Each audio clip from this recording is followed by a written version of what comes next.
Eu ainda não sou quem eu quero, também não sou quem eu preciso, mas graças a Deus eu também já não sou quem eu era. Então é sobre isso. Nessa caminhada com Jesus, chamada Evangelho, quanto mais a gente caminha em direção a Ele, mais Ele se revela a nós. Quanto mais Ele se revela a nós, mais mudado a gente vai sendo. E eu vou continuar cantando essa música. Senhor, me ajuda a melhorar, Pai. Sozinho eu não consigo mais. A pessoa que mais pede perdão a Deus é justamente a que está mais próxima dele. Porque quanto mais próximo de Deus, mais você reconhece que precisa melhorar. Quanto mais longe, mais você acha que está bem. É isso aí. Onde a tua imaginação alcança, a fé pode tocar. Então, quanto maior for o teu sonho, mais chance você tem de realizá-lo. E eu pego, às vezes, muitos aprendizados que ele tem, que ele está vivendo, experiências que ele está vivendo, e jogo para dentro do meu mundo e, cara, dá muito certo. Porque eu acho que o fundamento é um só. Talvez a forma como se faz sejam formas distintas, modelos diferentes, mas o fundamento é um só.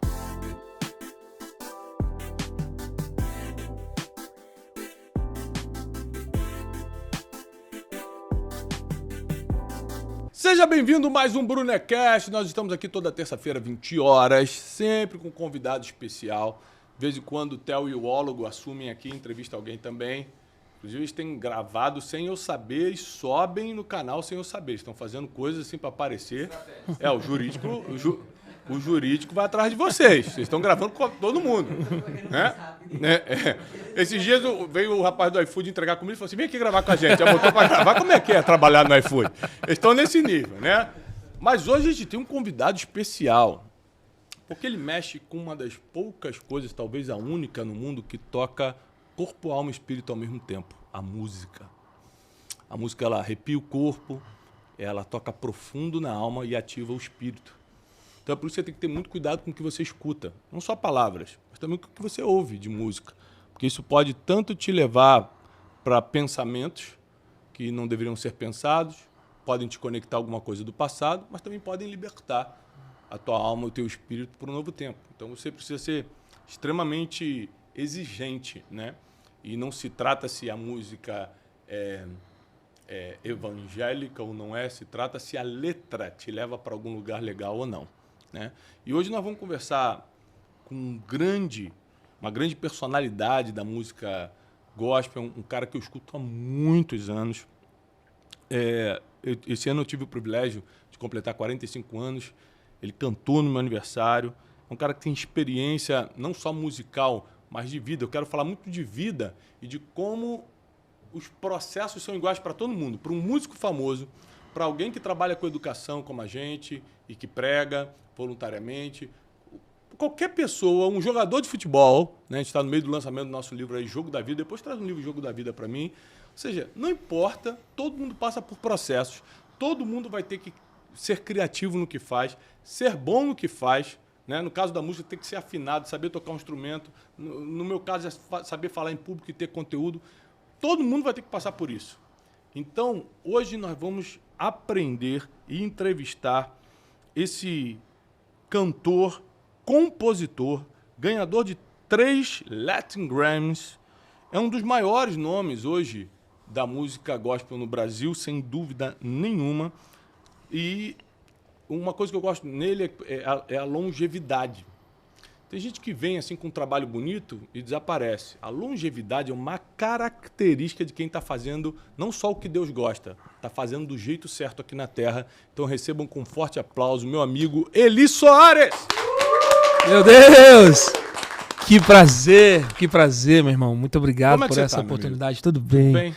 Graças a Deus, meu irmão. Tudo em paz. Olha só ajuda, a música Me Ajude a Melhorar foi uma música que me ministrou muito. Que legal. Cara, quantas vezes no carro... Eu gosto muito de escutar louvor no carro, porque geralmente estou dirigindo, vindo para o escritório. Às vezes você está no engarrafamento. Ou eu estou escutando um podcast para aprender alguma coisa, ou estou escutando louvor. E eu escuto louvor mais quando você está buscando realmente ser ministrado. Então, essa sua música Me Ajude a Melhorar, assim, me ajudou literalmente a melhorar, né? Porque eu entendi muita coisa. Às vezes a gente tem dificuldade de entender diretamente uma pregação ou a Bíblia, e o louvor tem essa função nele. Sim, doutrina, né? Ensina, né? De te ensinar facilmente. Você, caramba, olha o amor de Deus aqui.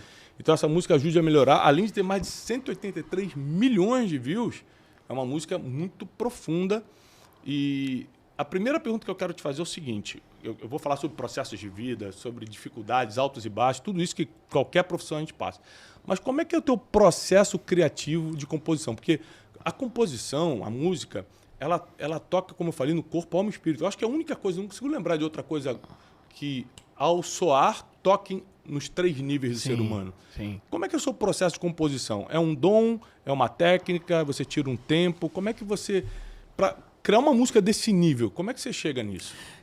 Olha, é algo muito complexo, porque não tem uma fórmula, mas eu sei exatamente quando está vindo. Não tem uma maneira como ela chega, mas quando vem algo, seja uma frase, eu sei que aquilo tem um potencial, porque já carrega algo poderoso ali. Você acha que é inspiracional ou é espiritual? Eu acho que ela pode ter... Ela pode vir das 2 vias. Ela pode vir tanto de uma via totalmente inspirada e uma via também espiritual. Algo do céu mesmo que desce para nós. E é interessante, porque me ajuda a melhorar, era uma oração que eu fazia sempre na minha adolescência. Pode dizer, adolescência, de juventude para... Final de adolescência para juventude, eu sempre falava, Deus, me ajuda a melhorar, Pai. Me ajuda, Senhor. Me ajuda, me ajuda, me ajuda. E aí um belo dia... Cara, eu peguei o violão no quarto, na casa da minha mãe, onde eu ainda morava, e essa canção veio inteira. Assim, eu nem tenho esboço dessa música.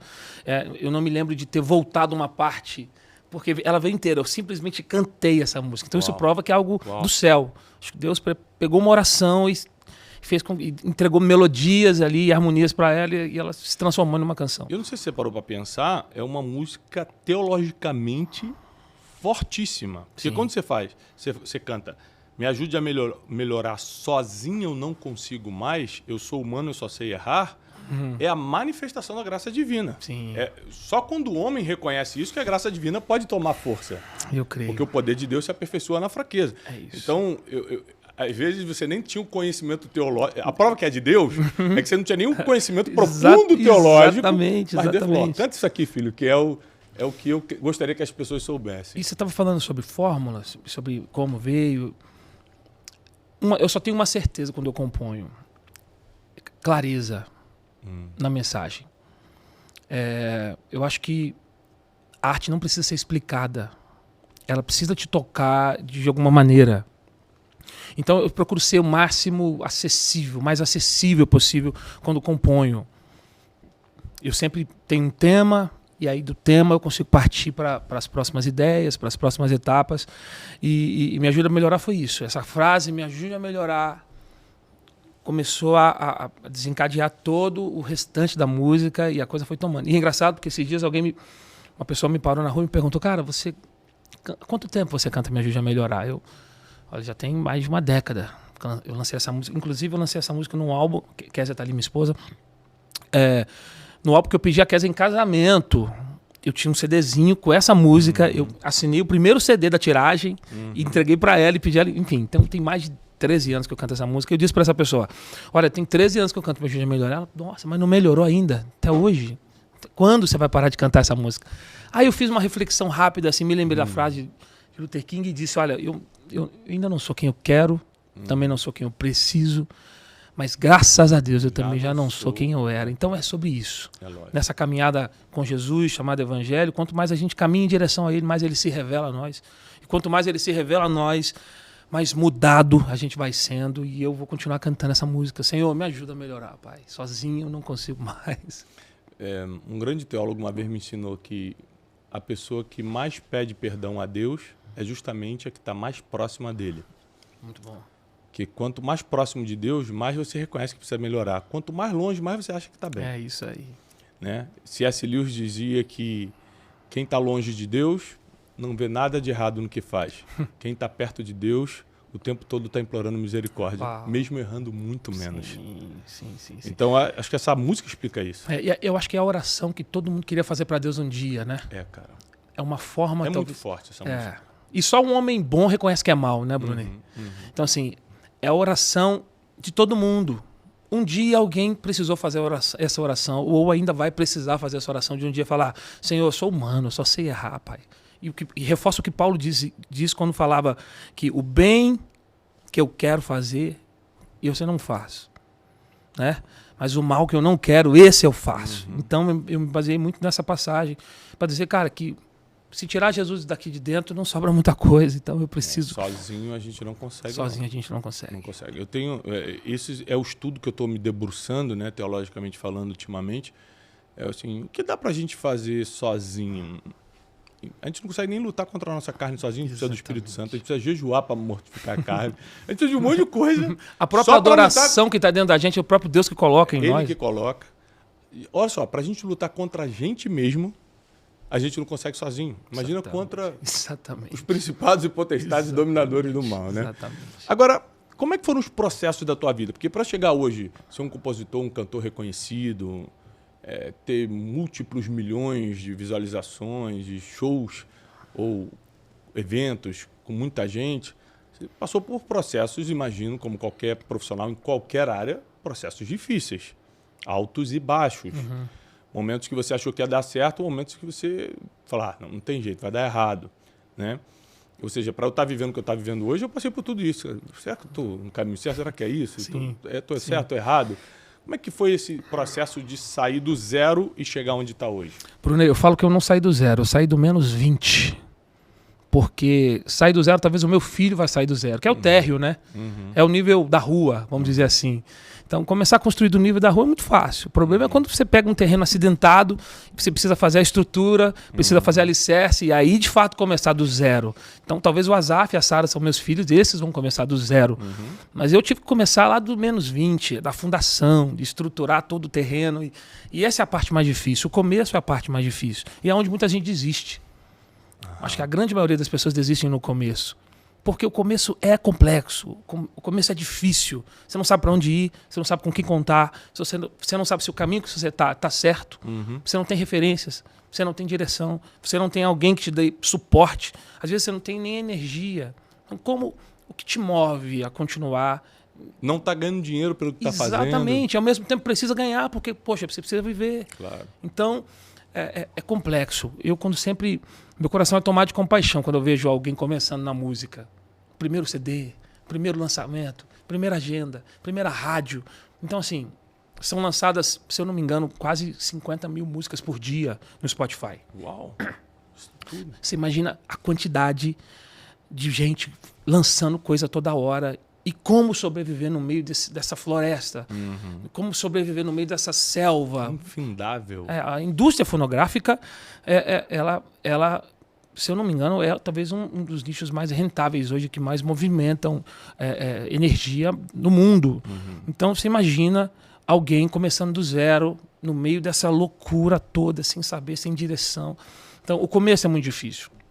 Eu vim de uma família muito simples, de um contexto muito simples, zero musical, em casa ninguém canta, ninguém toca. Isso prova que foi Deus que me entregou mesmo a música, porque isso está em mim desde sempre. Eu nunca tive um plano B, sabe? Eu sempre olhei para a música como o lugar que eu sempre quis estar, assim. Se me perguntasse de menino, assim, cara, o que você quer fazer da vida? Eu tinha a resposta pronta. Quero ser um músico, quero ser cantor. É lógico que eu não fazia nem ideia de tudo que estava por vir, de tudo que Deus ia fazer. E por isso também é impossível olhar para a minha história sem ver a mão de Deus. Impossível. A gente vai falar que é a música, que é a banda, eu acho que é a soma de todos esses fatores, mas existe o elemento principal, assim, a força motriz de toda essa estrutura, que é a vontade de Deus mesmo, o plano de Deus para mim, porque você pega alguém do zero, alguém totalmente improvável, e aí você consegue ver um caminho, assim, e era nítido para mim, porque eu sempre tive muita certeza. Aí você me pergunta, mas certeza de quê? Nem eu sabia, mas eu tinha certeza. Tinha certeza que ia dar certo. Meu pai trabalhava na Fiat, uma montadora lá em BH, e na Fiat era o seguinte, para nossa realidade, todo mundo que trabalhava na Fiat era um status, assim, porque tinha uma boa estrutura, a empresa dava benefícios para os funcionários. E de 2 em 2 anos, meu pai recebia uma carta e só podia entrar na Fiat através dessa carta. Quando eu completaria 18 anos, era o ano exato que meu pai pegaria uma carta. E ele gerou toda uma expectativa nisso. Eu lembro que no dia que chegou a bendita carta, e eu tinha certeza que, para eu falar para o meu pai que eu não quero a carta, que eu quero ser músico. Uau. E sabe o que é loucura, Bruno? Eu não tinha referência de ninguém que eu poderia apontar dizendo, olha, fulano deu certo, vou seguir os passos de fulano. Eu não tinha. Para dizer para o meu pai que eu não queria ser músico, que eu queria... Não queria Fiat. Que eu não queria trabalhar na Fiat, que eu queria ser músico. Cara, foi um dos dias mais difíceis da minha vida, porque eu lembro da decepção assim, na cara do meu pai, dizendo, poxa, acho que meu filho é preguiçoso, meu filho não quer trabalhar. Ele falou, trabalha nos finais, canta nos finais de semana, ele. Poxa, canta à noite, trabalha durante o dia. Você precisa pensar no seu futuro. E assim, com todo o cuidado de um pai, né? Que quer o melhor pro seu filho. E era difícil, porque assim, não tem referência para apontar. Pai, mas fulano deu certo, fulano tá vivendo assim, ciclano tá vivendo assim. Não tinha referência. A única coisa que eu pedi, pai, acredita em mim mais um pouquinho. Vamos tentar mais um ano. Se não der certo... E aí, é louco, porque... Nem eu sabia onde estava entrando, mas algo pulsava muito forte dentro do meu coração. E aí, por isso que a gente precisa fazer... Eu sempre falo que a gente precisa tomar cuidado com algumas orações que a gente faz a Deus e alguns sonhos. Orações perigosas. Orações perigosas. Porque Deus é... Deus tem alguma coisa com os nossos sonhos antigos, Bruno. Isso é uma conversa que eu falo sempre com a Kézia.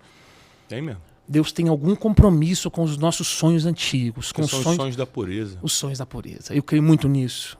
São sonhos que não eram contaminados, são sonhos... E outra, são sonhos ligados intrinsecamente à sua essência, ao seu propósito. Os sonhos de hoje talvez são sonhos mais... Enviesados, tipo assim, você viu fulano, quero isso e tal. Não, os de infância são sonhos puros. E eu tenho isso. Isso é forte. Só um parênteses para eu chegar onde eu quero. A igreja onde nós congregávamos sofreu uma divisão e todos os músicos foram para um outro lugar. Todos os ministros e músicos, e ficaram poucas famílias na igreja de onde nós éramos.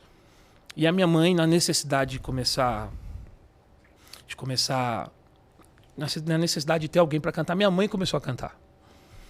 E aí minha mãe cantava a capela, porque não tinha ninguém para tocar. Eu tinha 13 para 14 anos, 12 para 13 anos. Eu fiz um voto com Deus, no banheiro da casa da minha mãe, na casa onde ela morava na época. Eu falei, Deus, me ensina a tocar violão. Porque aí eu vou tocar para minha mãe cantar. Então, Senhor, me ensina a tocar violão, porque não vai faltar músico aqui, eu sempre vou estar aqui. Cara, de uma forma inexplicável, com poucas semanas, eu comecei a dar os primeiros acordes. Comecei a tocar. Comecei a tocar violão, e aí a minha mãe cantava, e tinha a irmã Alzira, que é a esposa do pastor da época, ela falava assim, olha, gente, o Eli está aprendendo a tocar agora, vamos tocar em Ré maior. Porque é o único campo harmônico que eu sabia. Então, ela era musical demais, é ainda musical, ela se adaptava a voz, os hinos da harpa, do cantor, todos em Ré maior, para eu conseguir tocar, porque eu só sabia o campo harmônico de Ré maior. E aí eu comecei a tocar. Então, o que eu vivo hoje está totalmente ligado a tudo que eu sempre sonhei, mas o que eu vivo hoje também é fruto, sabe, desse tempo na igreja, dessa entrega da minha adolescência, da minha infância. Kézia sempre fala, ele não sabe ler, ele não sabe jogar bola, ele é ruim de bola, ele não sabe soltar pipa, ou ele só sabe ser crente. A vida inteira na igreja, não sei nadar, sou ruim de bola, não sei brincar com as coisas normais que as pessoas... Porque eu dediquei a minha infância, a minha adolescência, a minha juventude inteira para as coisas de Deus. A minha vida era essa. Então, talvez não tenha uma fórmula, mas existe um caminho, né, que a gente trilhou desde então, e eu sei que é fruto. Eu sei que o que eu vivo hoje é fruto disso tudo, sabe?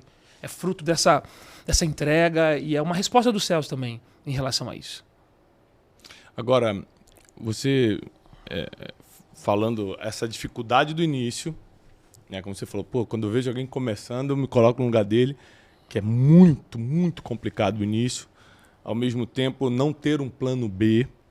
Não, mas o que eu quero é isso, é difícil, mas o que eu quero é isso. Ao mesmo tempo, dizer não para uma boa oportunidade, que é poder trabalhar na Fiat, mas não, vou seguir meu sonho.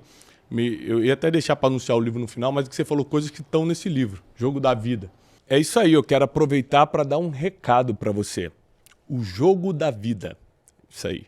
O que o futebol pode nos ensinar sobre vida e negócios? Futebol é o esporte que movimenta mais de 4 bilhões de pessoas no mundo. Todo final de semana enche estádios no mundo inteiro. Um faturamento multibilionário. Uma criancinha nasce e já ganha uma bola de futebol.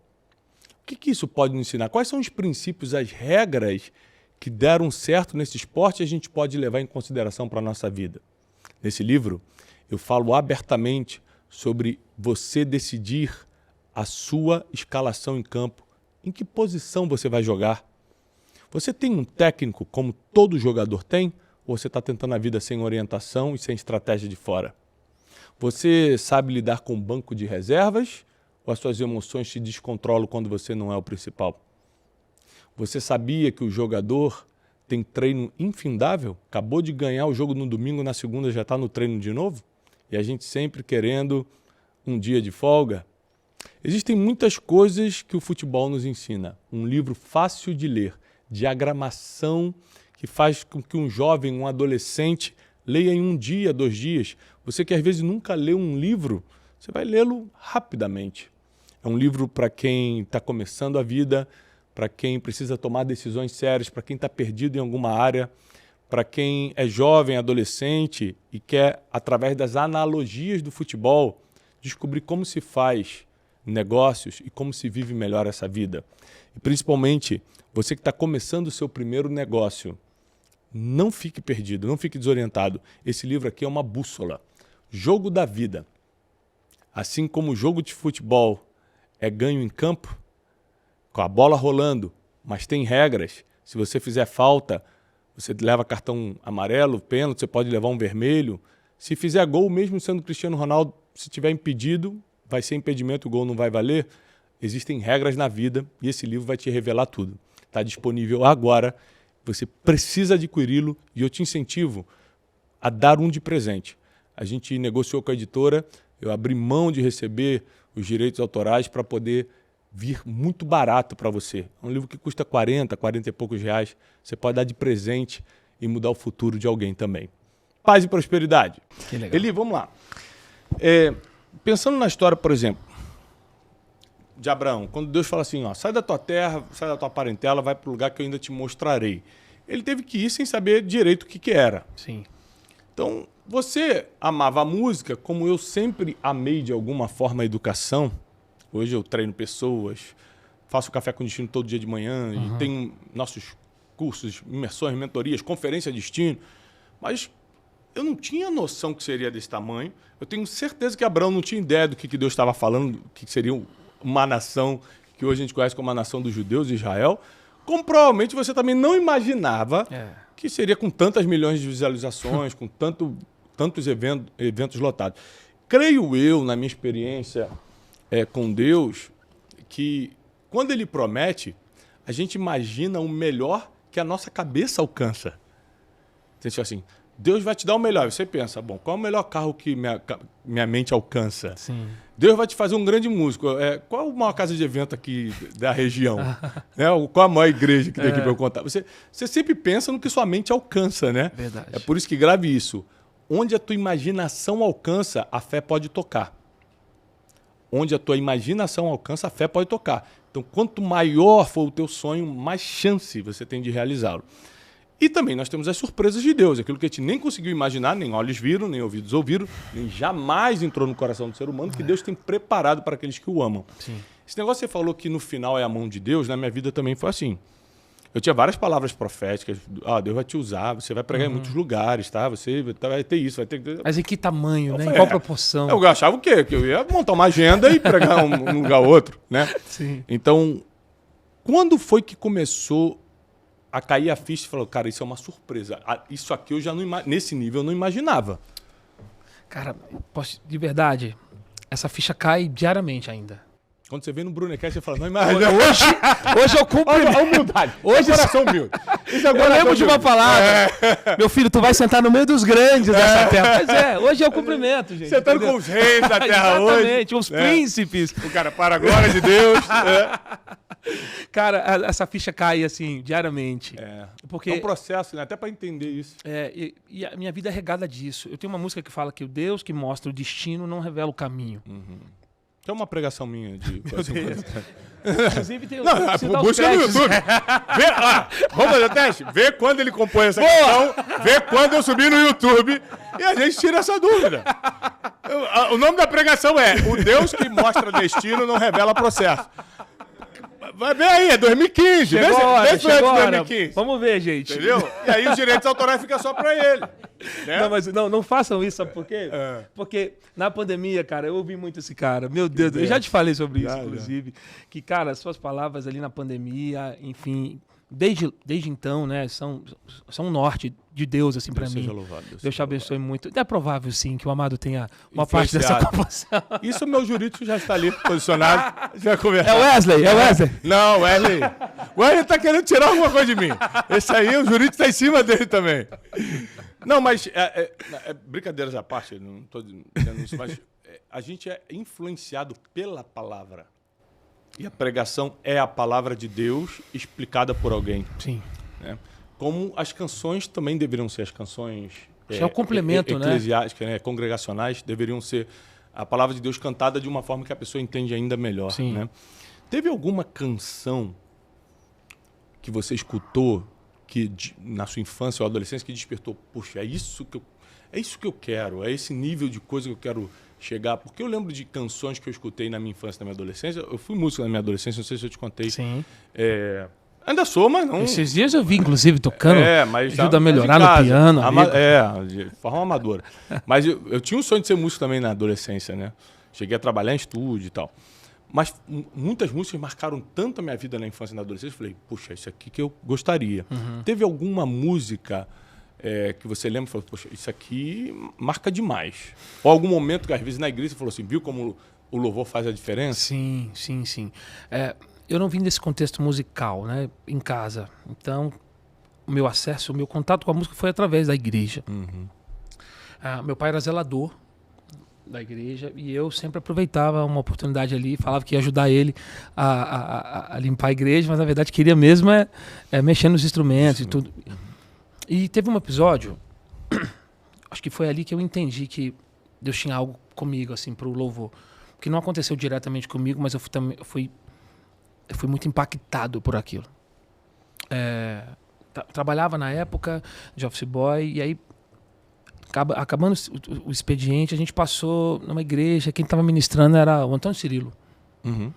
E eu lembro que um dia antes eu estava ajudando meu pai a limpar a igreja, e eu estava pensando, quando eu estava perto dos instrumentos, eu falava, cara, será que Deus usa mesmo os músicos? Será que... Eu tive essa dúvida comigo. Uhum. Será que a presença de Deus pode mesmo... porque eu sou daquela época, tipo, que acontecia o louvor e aí o pastor pegava a palavra, agora chegou a hora mais importante do culto. Uhum. Desconsiderando o louvor, e como se o louvor fosse só um mero acessório ali, algo que não tivesse relevância. E eu tive essa questão, será que Deus usa mesmo a música? Será que a música é algo... E aí, um dia depois, eu fui na Lagoinha e estava o Cirilo ministrando, o pastor Cirilo. E foi interessante porque quando ele pegou a palavra, ele deu um acorde no violão. Ele não falou nada, cara. Ele não cumprimentou a igreja até então. Ele deu... Sabe aquele acorde que você dá para testar o instrumento, para ver se está chegando o som? Cara, ele deu um ré maior, assim, cheio. Pegou até a misona, assim, um acorde... Não foi um acorde bonito, vamos dizer assim. Um ré maior com todas as cordas. Cara, veio uma presença de Deus tão absurda dentro da igreja que eu comecei a ver gente caindo. Eu falei, cara, esse cara não falou uma palavra. Tem algo sobre a vida desse cara. E eu me lembrei da pergunta que eu tinha feito para Deus um dia atrás. Será que Deus pode usar a música? Ali Deus me mostrou, assim, Deus me respondeu quase com imediato, assim. Cara, eu posso usar. E ali eu entendi, acendeu uma chama dentro de mim. Eu falei, cara, eu quero isso. Eu quero viver isso. Eu quero ser esse canal. Eu quero ser esse canal por Deus. Porque eu lembro, cara, que foi uma noite... Sabe quando Deus fala, não vou mandar anjo, vou pessoalmente. Foi uma noite assim. Ali eu entendi, eu saí dali com aquela convicção. Cara, eu quero ser um canal, eu quero ser um instrumento. Eu quero ser um instrumento. E hoje a gente entende, cara, que a mensagem é muito maior do que o mensageiro, né? A gente carrega algo muito poderoso, a gente carrega algo que transcende a nossa arte, transcende a nossa musicalidade, transcende o nosso engajamento nas redes. Cara, a gente carrega a palavra de Deus através da música. E para mim é um privilégio dizer que aquela oração, aquela convicção que o próprio Senhor plantou no meu coração naquele dia, naquele culto, que o pastor Antônio Cirilo estava ministrando, hoje ela é uma realidade para mim, porque a gente ouve tantos testemunhos, a gente ouve tanta gente, sabe? Pessoas, assim, várias situações de testemunhos. Então, eu vejo que, de fato, cara, a gente precisa ter essas chamas no nosso coração para aquecer a gente durante... Tanta coisa eu vivi, cara, tanta coisa eu passei, tanta coisa no decorrer desse tempo, e a gente vê aquele propósito sendo aquecido por Deus, sabe? Não, cara, mas eu preciso ser um canal. Eu preciso ser um canal, não tem a ver comigo. Não tem a ver comigo. Isso que você está falando, eu quero aproveitar, você que está escutando a gente, eu não estou falando apenas de religião, mas eu quero dar um conselho para você que é pai e mãe. Crie seus filhos na igreja. Por quê? As experiências que a gente tem com Deus na infância e na adolescência, elas são tão puras que elas marcam a nossa vida toda. Por isso que a Bíblia diz, ensina o teu filho no caminho que deve andar. Quando for velho, não vai se desviar. Porque, Thiago, então se eu me converti mais velho... Não, claro que tem jeito. Se tu converter no último dia da tua vida, está lá o exemplo do ladrão da cruz. Eu estou falando que existem experiências que são tão puras na infância e na adolescência que acabam marcando uma vida mais ministerial. Então, por mais que hoje eu tenha uma empresa de educação e a gente tenha livros que são best-sellers no Brasil e em outros países, nada aquece meu coração como pregar a palavra. Sim. Nada. E eu faço voluntariamente, porque meu trabalho é outro, né, profissional. Faço voluntariamente, mas por causa das experiências da infância e da adolescência. Então, se você puder, escute esse conselho. Crie seus filhos na igreja. Eles vão crescer no temor do Senhor. Eles vão, socialmente, vão aprender a falar em público, a conviver com todo tipo de gente, vão participar do teatrinho, da escolinha, de um monte de coisa que já socialmente já vai formá-los, vai envolvê-los com música, com teatro, com tanta coisa. Agora, espiritualmente, vai marcá-los para sempre. E lembre-se que as nossas experiências na infância determinam muito a nossa vida adulta. Eu não tenho dúvida que, apesar dos meus erros, apesar dos passos em falsos que eu já dei na vida, eu só estou na presença de Deus hoje por causa dessas experiências desde a infância. Quer perguntar, Wesley? Eli, eu queria que você contextualizasse pra gente como que surgiu a música Se Eu Cair e Tem Lugar na Mesa, porque acredito que viralizou no Brasil e é uma música que ajudou muita gente. Legal. Cara, A Mesa talvez seja uma música que mais marcou o meu ministério. Essa música, eu disse no começo que às vezes uma frase é o suficiente pra gente entender que existe algo poderoso ali. E Tem Lugar na Mesa foi uma frase que eu acordei com ela na cabeça. Tem que ver se tem alguma mensagem do Brunet, inclusive, também falando sobre a mesa. Tem. Da mesa 2011.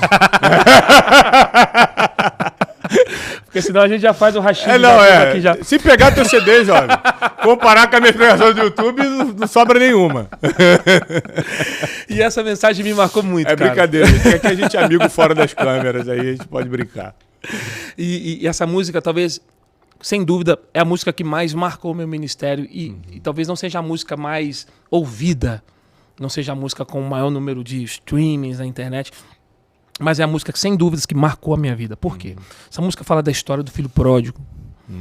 E Deus me deu uma mensagem para essa narrativa do filho pródigo, que eu consegui construir essa música dentro dessa linha de pensamento.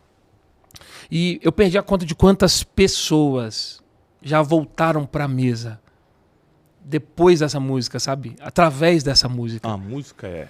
Então, cara, isso é tão poderoso para mim, Brunet. De verdade, cara. Às vezes eu tô num lugar...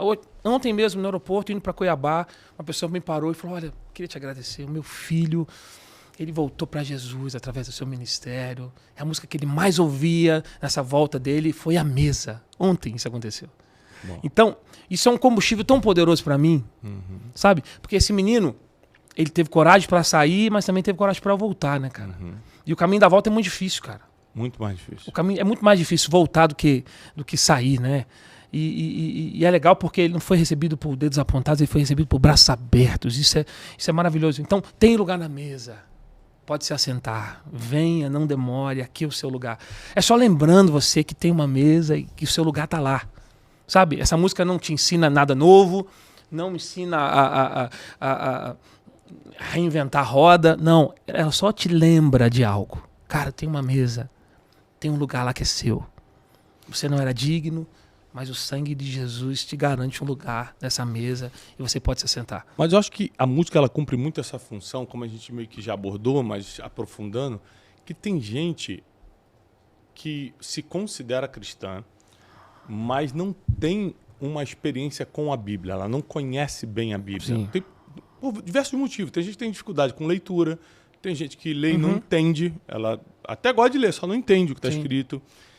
E a música tem esse poder de entrar no coração da pessoa e levar a palavra de uma forma que ela...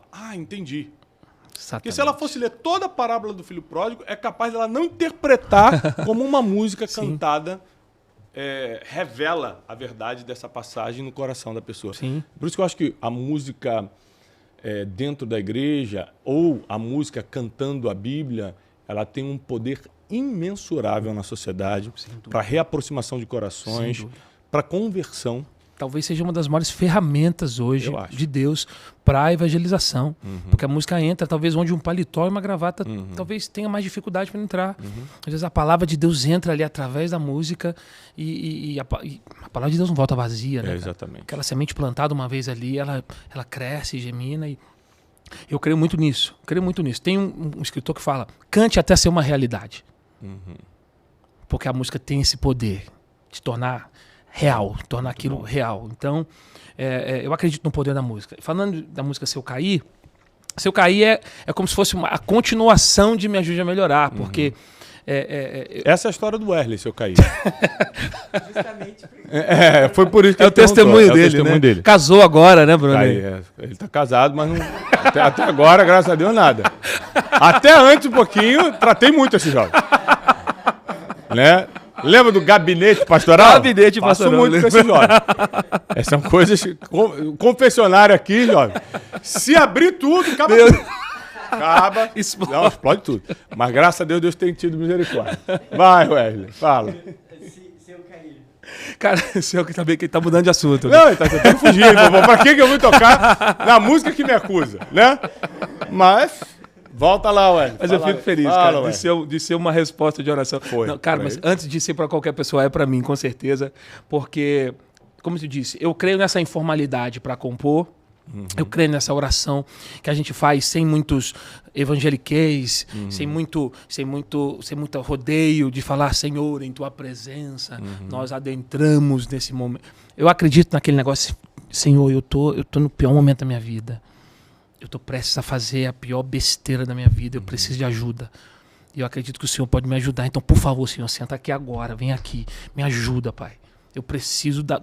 Então, eu acredito que essa informalidade literária, ela cria um acesso muito mais fluido no coração das pessoas. Claro. Você tem muito mais facilidade de ouvir aquilo. Uma conexão. Exatamente. É corriqueiro. Você está ouvindo algo que... Então, você tem muito mais facilidade de abraçar aquilo. Então, eu entendo isso e tento buscar isso para as composições. E se eu cair, fala exatamente isso, cara. Se eu cair, a tua mão vai me levantar, a tua graça vai me alcançar, o seu poder se aperfeiçoa na minha fraqueza. Então, mostrando para Deus a nossa vulnerabilidade. Fala assim, eu estou vulnerável, eu estou aqui desarmado.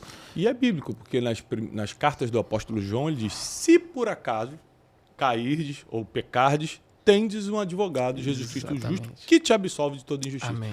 Então, é bom quando a gente canta algo, acho que isso é uma coisa que você sabe que, como a palavra de Deus não volta vazia, se a gente cantar o que está escrito, não vai ter erro. Exatamente. Vai entrar no coração, vai transformar, vai ser reboliço. Agora, uma das coisas que mais me toca na música cristã é quando a música é em formato de oração, que é algo que eu posso, no carro, chorar, cantar. Exatamente. Cantar chorando, sabe? Sim. Então, tipo, me ajude a melhorar, né? Sozinho eu não consigo mais. Quando isso vira uma oração, é poderoso demais. Sim, Lógico que tem música que te traz consciência, tem música que é tipo uma pregação, te fazendo conscientizar. Tem música que é adoração. Perfeito. É direto para Deus. Vertical. Que muita gente critica, né? Mas essa música aí é música de autoajuda, é música pro homem, não sei o quê. Gente, Mas a música cristã, ela tem que atingir todos os tipos de coração. Exatamente. Tem gente que está precisando agora de uma palavra, de se eu cair, Deus vai me levantar. E tem gente que está no nível da adoração. Exatamente. Santo tu és e tal. Cada um está num nível. A gente adora criticar fases diferentes dos outros. Sim. Você também já teve na fase de não estar tão adorador, tá mais precisando de uma palavra de ajuda. É isso, entendeu? mesmo. E pode dizer, esse entendimento talvez seja o maior divisor de águas do meu ministério. Por quê? Quando eu entendi que existiam as músicas congregacionais, eu entendi que existe a liturgia, existe o culto, e o dia com 24 horas, o culto dura ali 2 horas, 2 horas e meia. Então existem músicas para as 2 horas de culto. E a minha oração é para que Deus continue levantando ministros, que continuem abastecendo a igreja com canções de adoração, com canções na vertical mesmo, que é a música para cantar na igreja. O louvor e adoração é músicas que falam dos atributos de Deus. É o louvor, é o canto comum da igreja. É a música congregacional. Aquela música que é fácil de cantar, ao mesmo tempo existe uma profundidade teológica e existe um apontamento ali. Qual é? A adoração. Adorar a Deus. Falar dos atributos de Deus, enfim. Isso se entrega no culto. Afinal, o culto... É para isso. É para isso. Eu não vou para o culto para receber nada. Eu vou para o culto para entregar algo. Então... O louvor de adoração, ele tem esse papel. Só que o dia tem 24 horas. Tirando as 2 horas de culto, sobram 22. E aí? E fora da igreja? E fora do cenário litúrgico? E fora do ambiente congregacional? E a música da academia, a música da viagem, a música do devocional, e a música quando parte alguém da família, e a música quando você precisa de uma palavra, às vezes, de ânimo, para te arrancar daquele buraco. Quando você não tem nem força para orar, mas você consegue apertar o play. Exatamente. E aquilo vira a tua oração. A música é só para chorar. E aí eu entendi que talvez o meu repertório não seja o repertório... Talvez não, com certeza. O meu repertório não é um repertório congregacional. Não é. As minhas canções não são músicas congregacionais que tocam nos domingos à noite, nos louvores das igrejas, de uma forma geral. E aí isso me perturbava até então, de falar, cara, eu preciso criar músicas congregacionais. E quando eu entendi que, cara, não, peraí. A multiforme sabedoria de Deus. Exatamente. Eu posso ser usado por Deus em outras áreas, em outros momentos do dia de alguém. Às vezes alguém num hospital, às vezes alguém com um parente internado, às vezes alguém num acidente pedindo ajuda, às vezes alguém precisando de uma direção dos céus, às vezes alguém perdido em pecado. Eu posso ser canal de Deus também para isso. Então, esse peso de ter que fazer músicas simplesmente congregacionais, somente congregacionais, eu entendi que não, posso fazer as congregacionais sim, mas que Deus estava me chamando para um outro ambiente, dentro dessa grandeza que é, né, a fé, enfim, esse mundo que a gente transita. Isso foi libertador, cara. Voltando ao livro Jogo da Vida, o primeiro capítulo eu falo sobre qual a sua posição no campo da vida. Olha isso. Porque o Messi nasceu para o futebol, é o destino dele, mas se ele inventasse de ser goleiro, ele ia estar no jogo certo, na posição errada. E nem altura tem. Se a gente não descobrir quem a gente é, nossa identidade e nossa posição em campo, a gente fica nessas crises, que eu também já passei, vou te contar algumas experiências, e a gente acaba não fazendo o que Deus chamou a gente para fazer por causa da opinião dos outros. Exatamente. Então muita gente, quando eu comecei a pregar, falava assim, engraçado, você prega, aí fala de emoções, fala de comportamento, não sei o quê, mas não prega o apocalipse, a volta de Jesus. Poxa, tem tanta gente que é especialista em escatologia, eu te indico aqui 10 caras para você escutar, para você entender tudo sobre a volta de Jesus. Mas o que Deus entregou para mim é pegar o evangelho, pegar a palavra, entregar de uma forma que traga conforto emocional, melhore o comportamento diário da pessoa, caráter, como reagir a certas situações difíceis diante do que a palavra diz, do que a Bíblia diz. Perfeito. E aí tem a pressão, mas por que você não prega tal coisa? Porque já tem um cara que prega muito melhor. Eu prego isso aqui, entendeu? Então, eu jogo de lateral esquerdo, eu não sou o atacante, entendeu? Essa questão de descobrir sua posição em campo é importante, senão você vai ficar pelo grito da torcida, aí você vai jogar um dia na lateral esquerda, um dia de meio campo, outro dia você vai tentar ser goleiro, acaba que você não joga em nada, irmão. E o que Deus te falou, que é o técnico que fala, faz isso, você está desobedecendo o técnico, por causa do grito da Exatamente. torcida. E- Lê esse livro, João, que vai ser muita revelação para você. Eu acredito, Até aqui eu pelo posso menos entregar umas duas Marquinhos. músicas aí pro meu Marquinhos próximo projeto. O futebol. Tô vendo já a próxima. Eu já tô vendo a próxima música Vou dele. tentar, quem sabe não sai alguma coisa Futebol pra é de Copa, né? Deus, já tô vendo. Mas é muito da Copa do Mundo. Exatamente. Já tô vendo. Não, já te conheço. Vai ler esse livro, vai ter uma composição essa semana. Se você está no ataque, não vá para a defesa. Vai, Teixeira. Hoje a internet, por causa da internet, tem muito hype, né? Então, as vídeos, as músicas dão certo durante 1 mês, 2 meses, depois ninguém mais lembra. Mas suas músicas são diferentes, completamente atemporal. O que é isso? É o tema escolhido? É o quê? Cara, as minhas músicas, várias coisas eu entendi ao longo da minha vida que deixaram a minha caminhada talvez um pouco mais leve. A primeira questão foi essa, desse direcionamento sobre as minhas composições.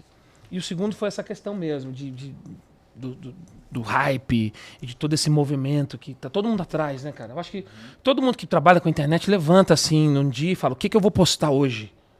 Qual vai ser a narrativa que eu vou criar hoje para gerar algum tipo de engajamento?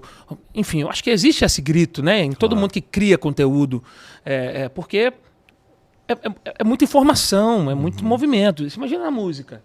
Cara, milhões de músicas sendo lançadas semanalmente e todo mundo em busca de uma coisa só: viralizar. Só que o problema é que tem gente pagando muito caro para essa questão do viralizar. Desviando o foco, Se perdendo a essência, vendendo a essência. Exatamente. Então, assim, é uma conta muito cara.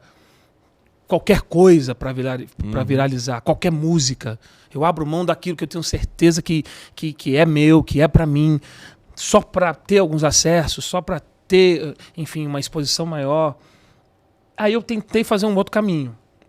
Primeiro, o caminho autoral é um caminho mais difícil. Dentro da música cristã.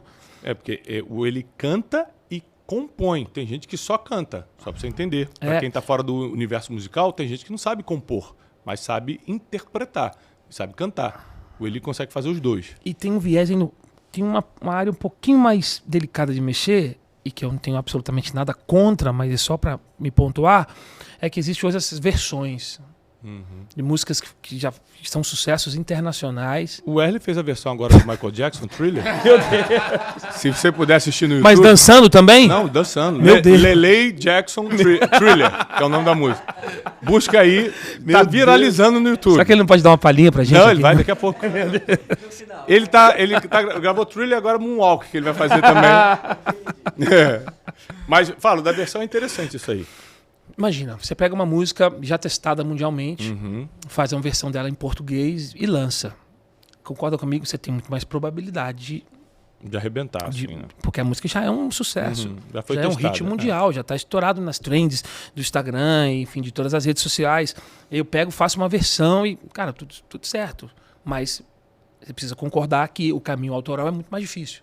Você pegar uma ideia do zero, um arranjo do zero, pegar uma banda e criar, construir algo do zero, lançar aquilo, acreditar naquilo, fazer com que as pessoas acreditem também, é um caminho muito mais difícil. Mas eu vou te explicar isso aí.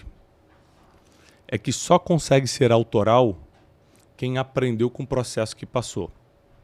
Por exemplo, Freud e outros grandes homens e pensadores falaram que Dostoiévski, que foi um escritor russo do século XVIII, XIX ali, ele foi o maior filósofo, o maior escritor a traduzir a alma humana. Dostoiévski era cristão, mas escrevia filosofia e histórias e tal. Mas por quê? Ele passou por tanto sofrimento, viu o pai morrer, foi quase fuzilado e no último segundo, depois ele foi preso e passou anos no sofrimento. Ele passou por tanta coisa, irmão, perdeu a esposa, que quando ele foi colocar o sofrimento humano no papel, ele sabia do que estava falando.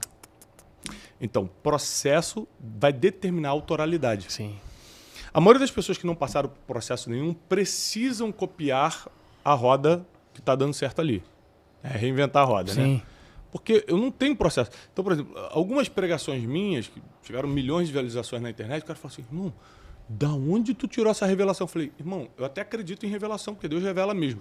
Mas é que esse caso aqui eu aprendi num processo sofrido, e aí essa mensagem fez sentido, por isso que eu preguei com essa autoridade e com essa revelação que você está chamando. Sim, então eu acredito que o teu processo autoral é por causa dos processos da vida, você aprendeu com os processos. Como você falou, você cantava para Deus, você orava já naturalmente, Senhor, me ajuda a melhorar.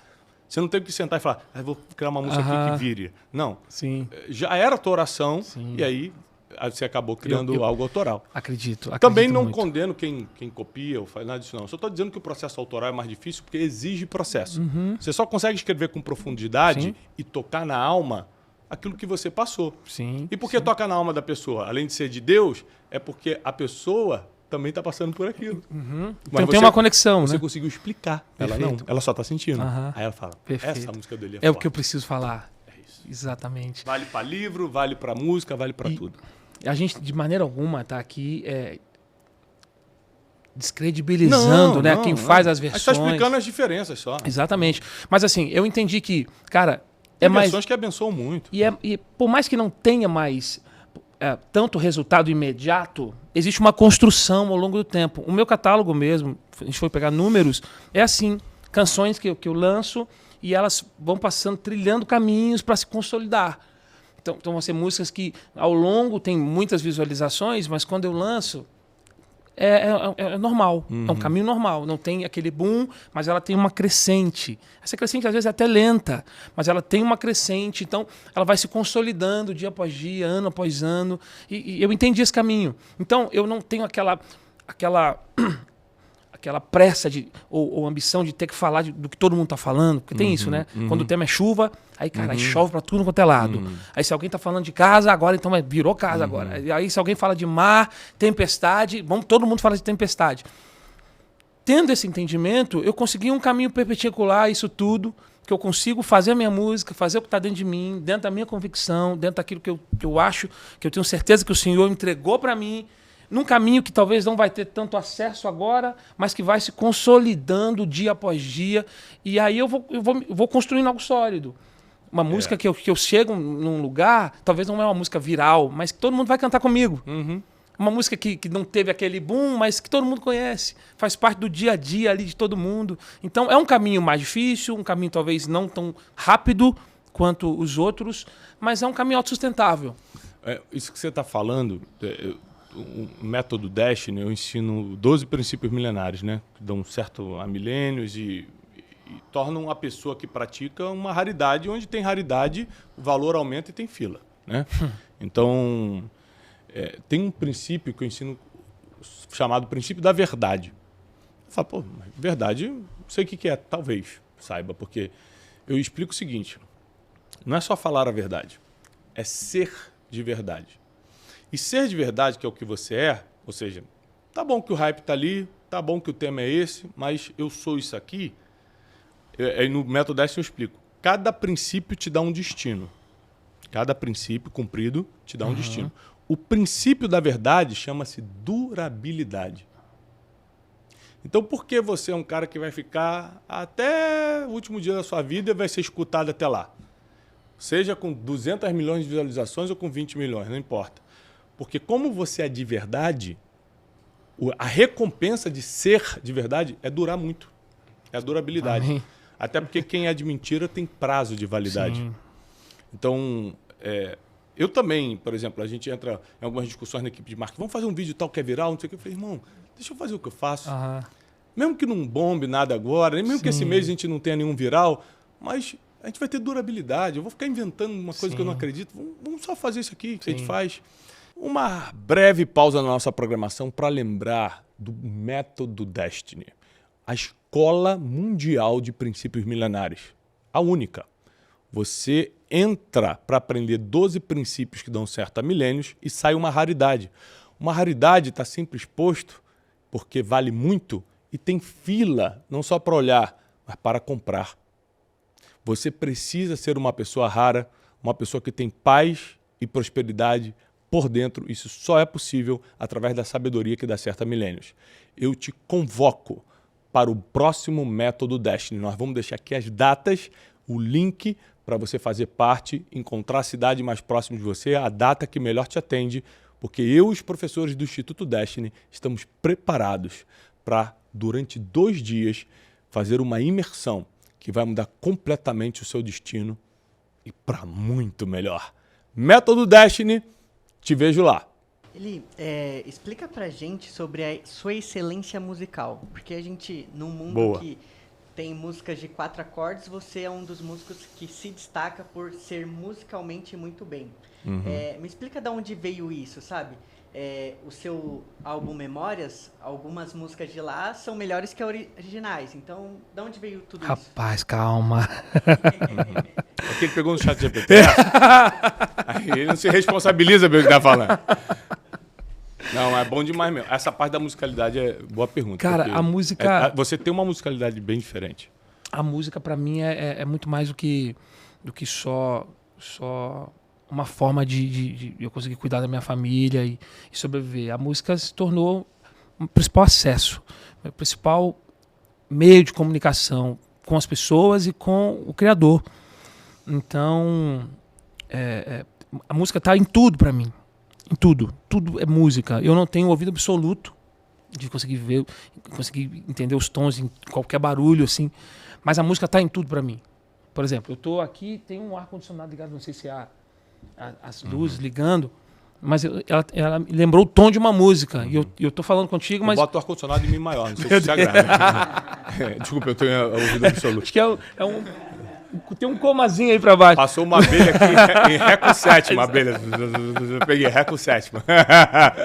Mas é louco, porque a igreja no Brasil, né, e é um meio que eu estou inserido, que pretendo ficar pro resto da minha vida, ela consome música de um jeito diferente que eu faço.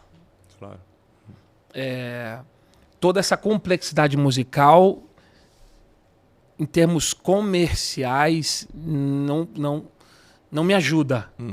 Muito pelo contrário. Mas eu acho que não é só no mundo evangélico cristão, não. Até mesmo no secular, quanto mais complexa a música, menos consumo tem. Exatamente. Eu acho que não pode levar só pro lado evangélico, não. Você vê que grandes músicos seculares, cara, tem audiências pequenas que dá... Assim, não é possível que um gênio desse, para botar 1.000 pessoas é uma dificuldade. Verdade. E alguém cantando qualquer coisa em 2 notas, bota 10.000 pessoas, sabe? Exatamente. Então, isso é uma questão complexa. Mas o que me leva a continuar fazendo o que eu estou fazendo, mesmo não sendo enfim, a melhor maneira de fazer?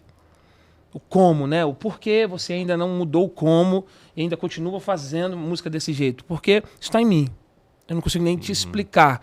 Eu não sei lá, 60% dos acordes que eu faço no violão, eu não sei dizer o nome. Mas o ouvido pede, sabe? A harmonia, ela tem um caminho, ela cria O dedo sabe para onde ir, né? Exatamente. Então, isso está aqui. E aí, com o passar do tempo, eu acredito também nessa coisa de se aprimorar, sabe? Claro. Acredito nessa coisa de lapidar o machado, afiar o machado ali cada vez mais. E os meus projetos acabam sendo as minhas maiores escolas. Porque eu ouço um projeto sempre já pensando no que arrumar, em que fazer melhor. E aí eu gosto de participar de tudo. Eu gosto de participar desde a construção do arranjo até a mixagem, até a finalização. Então, essa complexidade musical, ela veio de um critério, de uma exigência. De falar, cara, eu tenho um caminho aqui previsto, um caminho comum, mas eu tenho outros caminhos aqui que vão fazer com que eu chegue nesse mesmo lugar. Então, vamos tentar outros caminhos aqui, musicalmente falando. Né? Eu tenho um caminho de uma progressão aqui, uma harmonia funcional aqui, cara, mas existem outras progressões, então deixa eu tentar aqui outras progressões. E é desafiador, porque não tem a ver só comigo, tem a ver com quem também está comigo. E aí, não é qualquer um que vai conseguir também tocar e tá. Então, assim, Deus me deu uma galera muito boa para estar comigo. Tem nível de banda para acompanhar. Isso, é uma coisa até complexa de falar, porque senão daqui a pouco, sabe, o Eli desfazendo dos músicos do Brasil. E, cara, de maneira alguma. Mas existem níveis. Mas existem níveis técnicos, né, cara? Existem qualquer níveis. profissão. E é engraçado que a igreja, eu acho que ainda não entende muito isso. É um livro chamado Fora de Série, um neurocirurgião defende a ideia de que tudo que você se especializa 10.000 horas, você se torna um ex para fazer. Então você imagina na vida de um músico, quantos anos um músico precisa para ter 10 mil horas de estudo sobre um instrumento. Se o cara for pegar, se ele estuda 50 horas mensais, né? Vamos dizer assim, o cara consegue estudar 50 horas mensais. Cara, em um ano esse cara vai estudar 600 horas. Em 10 anos esse cara vai estudar 6 mil horas.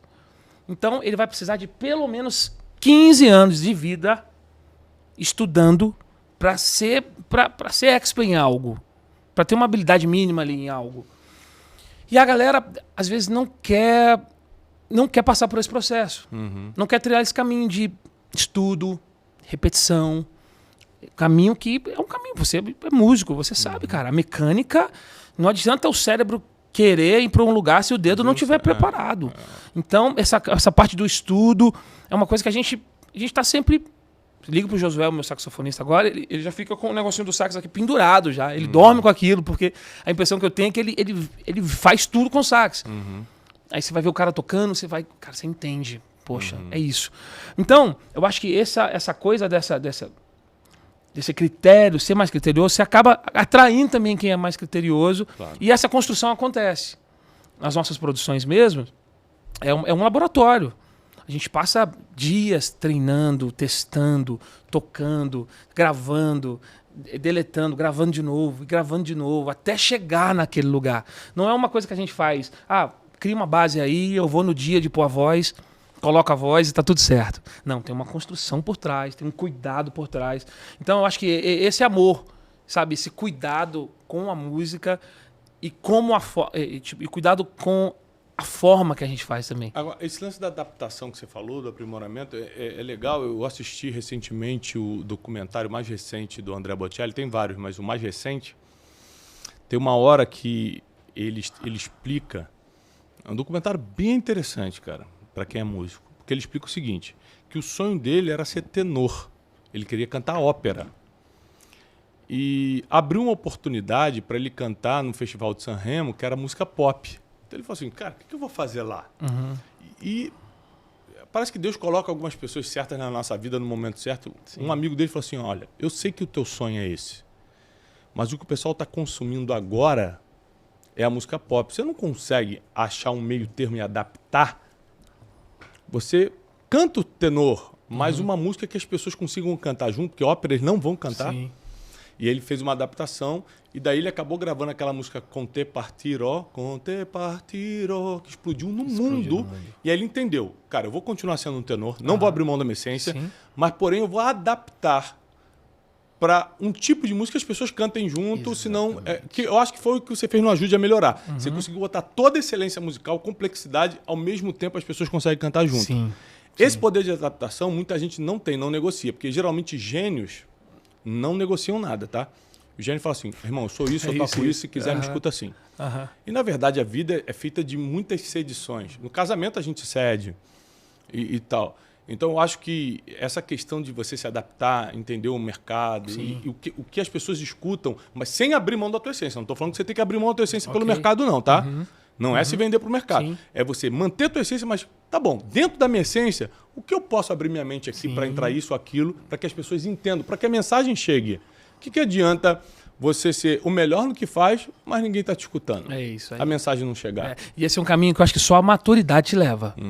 Porque no começo, ali na flor aí das emoções, você quer ser 100% você. E você quer que as pessoas te engulam naquilo também. As pessoas aceitem você como você é. Passa o tempo, você vai entendendo que, cara, é melhor você entregar a mensagem do que ter algo poderoso aqui, mas vai ficar só pra mim. Porque pode ser um orgulho de eu sou o mensageiro, ter que me escutar assim. Então a mensagem é menos importante? Então você tem que ser você, mesmo em detrimento da mensagem? Não faz sentido. Ou a mensagem não é mais importante, então eu faço o que eu tenho que fazer? Sem abrir mão da minha essência, da minha identidade, mas para a mensagem chegar. Sim. E existe um caminho, e só um laboratório musical pode te levar para isso, porque é teste. Então você vai testando o que funciona, o que não funciona. Vou te dar um exemplo. A música Mesa, que eu falei há um tempinho atrás, eu fiz uma primeira versão dela e eu coloquei tudo o que eu pensava, assim. Eu coloquei um slap delay na voz, que era uma simulação assim, de um efeito que dava uma dobra na voz. Coloquei, enfim, várias coisas. Eu lembro que essa música tem uma mensagem muito poderosa, mas a primeira versão, as pessoas ouviam e assustavam. Por causa da forma que eu entreguei aquela mensagem. E aí, eu tive essa análise muito rápida. Eu falei, cara, essa música eu errei no arranjo. Eu fiz um arranjo muito complexo, um arranjo que tá jogando contra a mensagem. O que eu fiz? Fiz uma versão ao vivo. Totalmente pop, chamei um coral, peguei uma sonoridade, continuei com as harmonias, com todo o cuidado, com os timbres, com tudo, mas mudei completamente a roupagem daquela música e aquela música atingiu o objetivo que ela precisava. Então, eu precisei mudar essa roupagem, entender que a minha mensagem, eu estava inviabilizando a mensagem em função do arranjo. Quando eu mudei o arranjo, a música foi. Cara, então eu quero entrar num assunto um pouquinho mais complexo, que é o poder de uma equipe.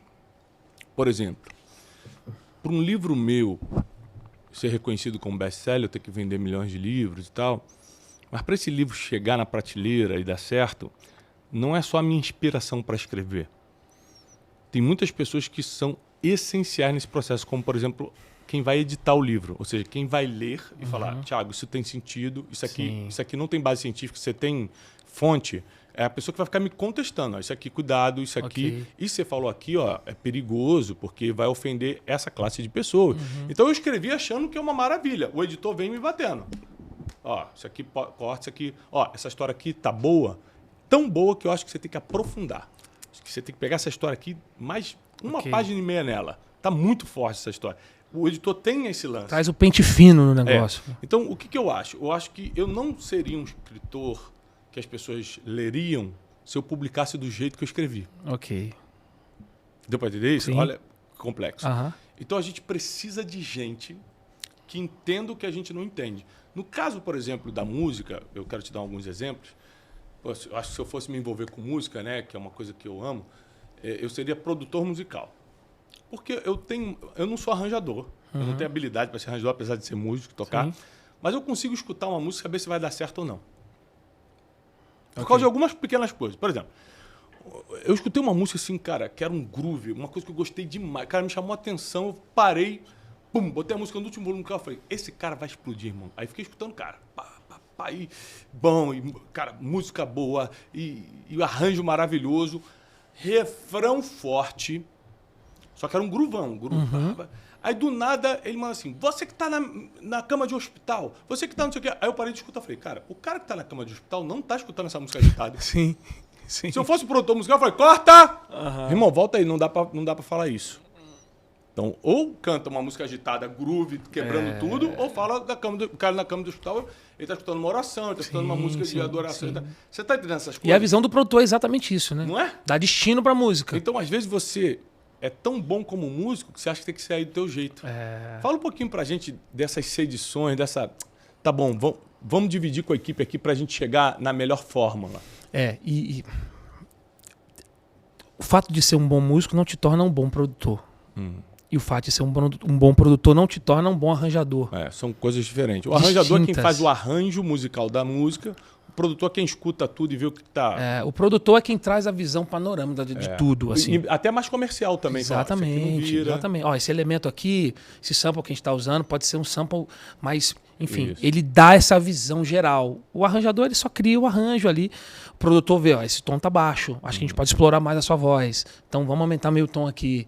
Ou, cara, essa música tá muito rápida. Vai dificultar as pessoas na hora de cantar.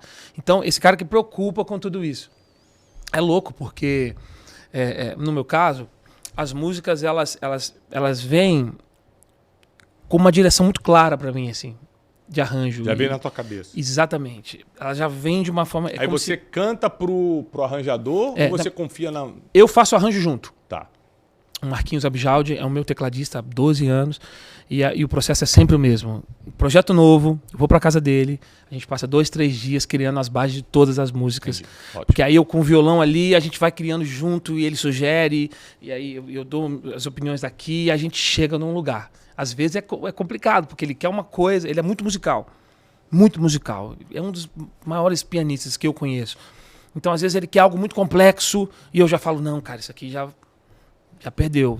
Não tem como tocar isso, é intocável isso. Então, vamos para um caminho mais pop. Ou, às vezes, eu quero algo também...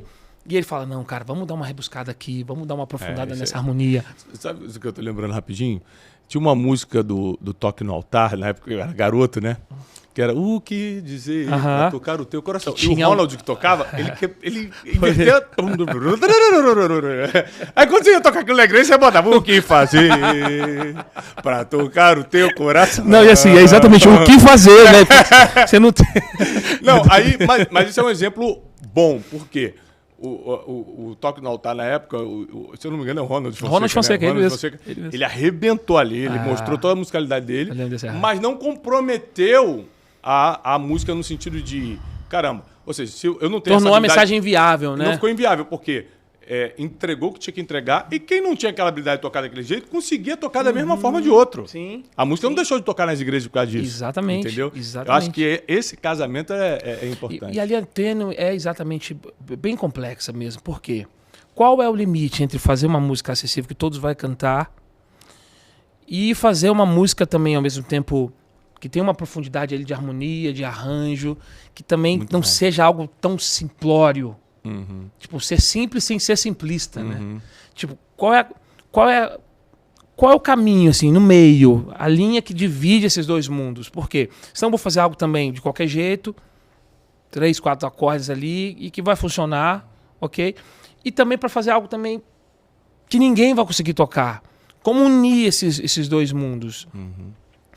A galera hoje tá muito musical. O Brasil é muito musical. Né? A gente tem muitos músicos, a gente tem bons músicos hoje nas igrejas.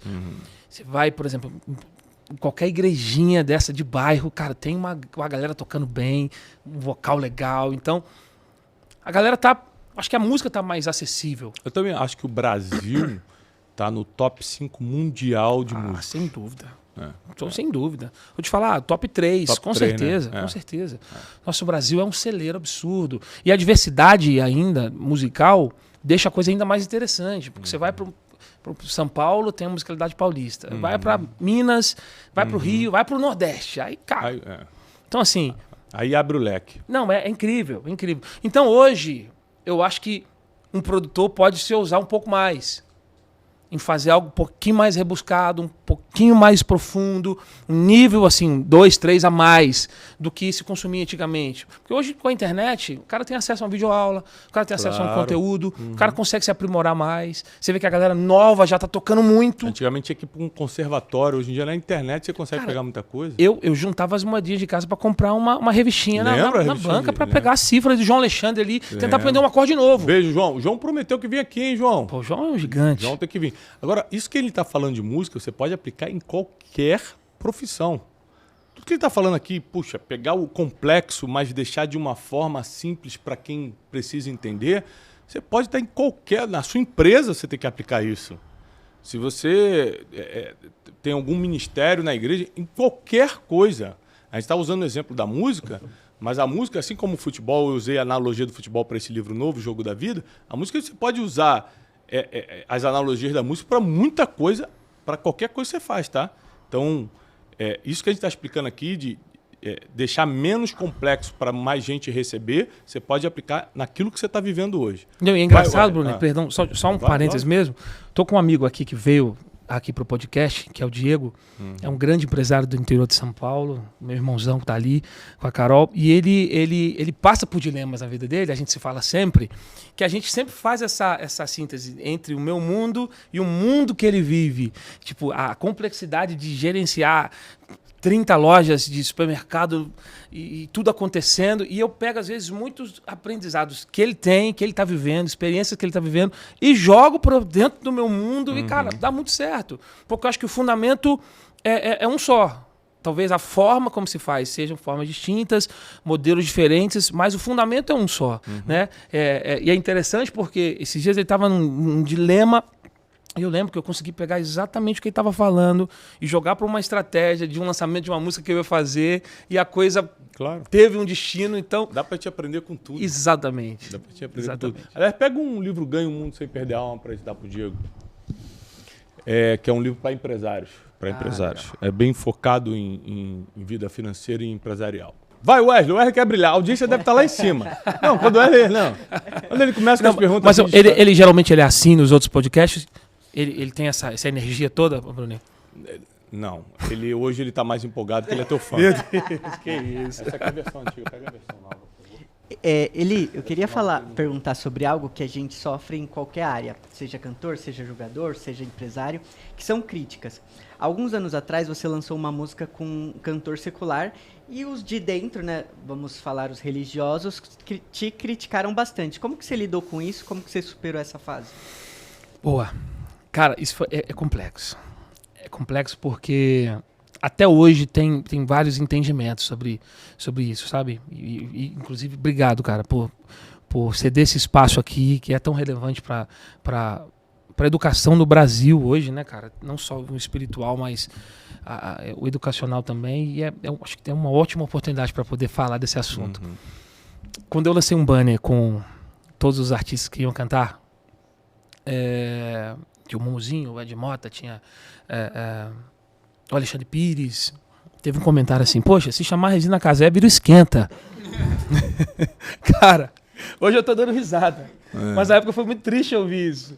Porque, cara, é ruim demais. Ninguém quer ficar tomando paulada na internet, cara. É muito ruim você cair num cancelamento, seja de tamanho que for. E ainda mais quando você é mal interpretado. Uhum. Ainda mais quando a comunicação ali não foi clara e existem ruídos na comunicação. Cara, a minha intenção era chamar os caras e fazer algo inédito pra dentro da música gospel. Você imagina, ter o Ed Mota cantando uma música cristã pela primeira vez na história.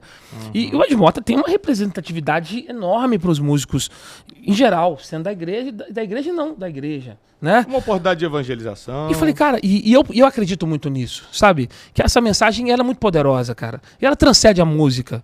A mensagem é maior do que a gente. Uhum. A mensagem é muito mais poderosa do que qualquer acorde, do que qualquer sensação que a música possa trazer, sabe? E quando ela cair numa terra fértil, cara, ela vai... Mas eu acredito que essa crise que se gera é justamente pela falta de entendimento.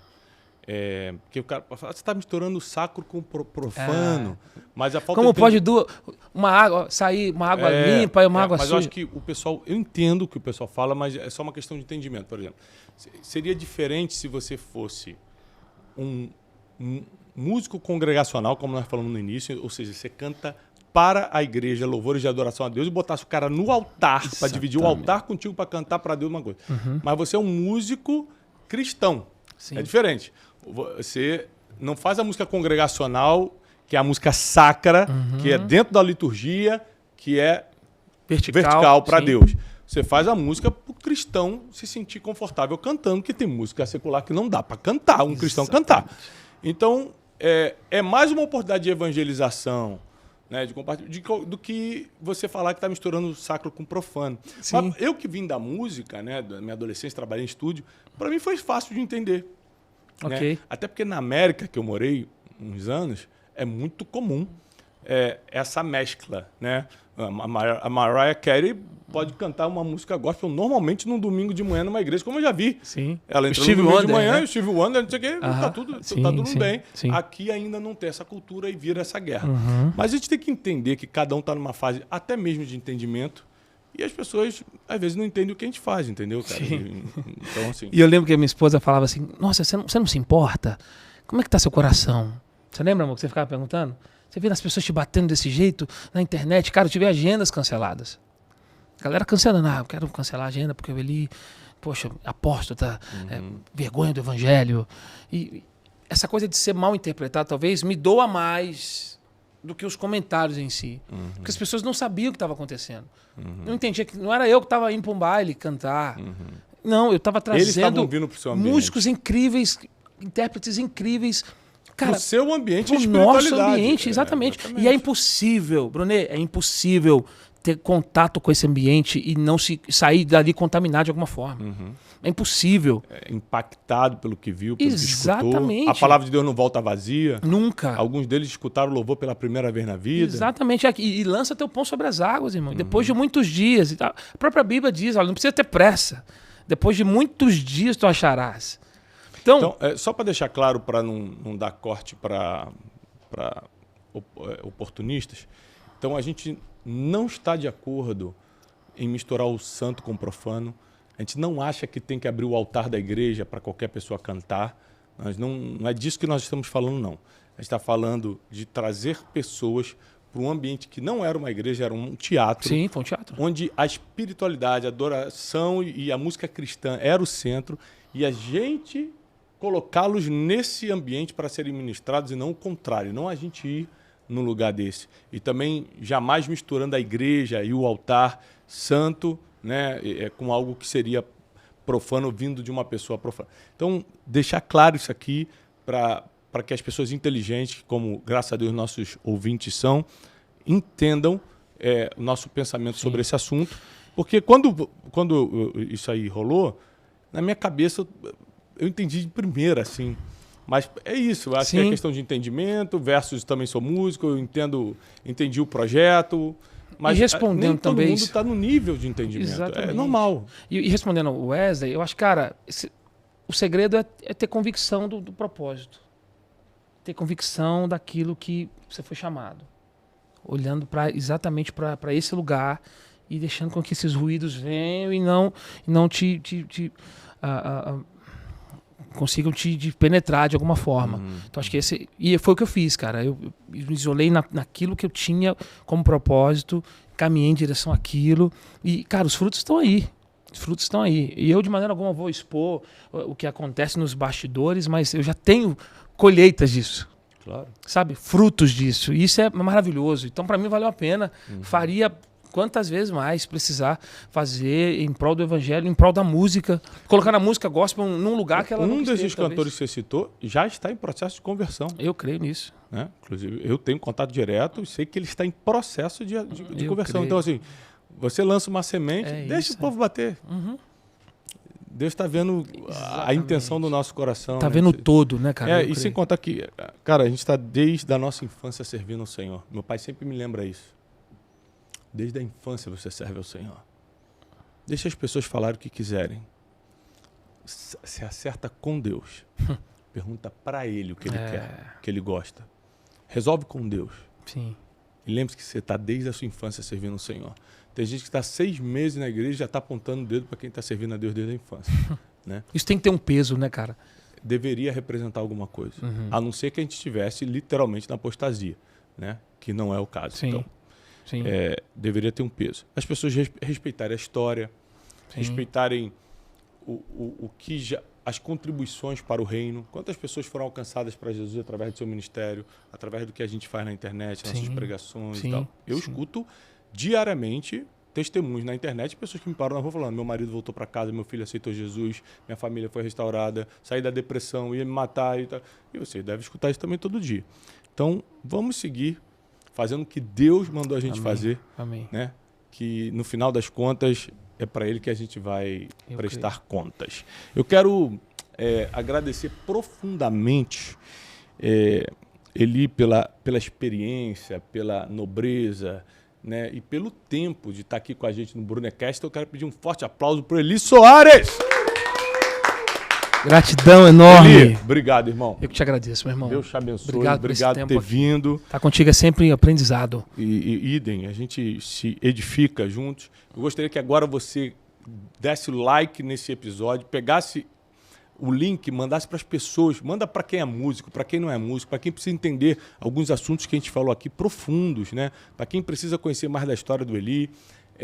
Se você não está inscrito nesse canal, esse canal só existe para te esclarecer, para te levar sabedoria. Então, inscreva-se agora no Brunecast, ativa o sininho das notificações, tá bom? E não deixe agora de tirar um print e postar no seu Instagram que você está assistindo Eli Soares no Brunecast. Eu faço votos de paz e prosperidade. Deus te abençoe muito e até semana que vem. Paz!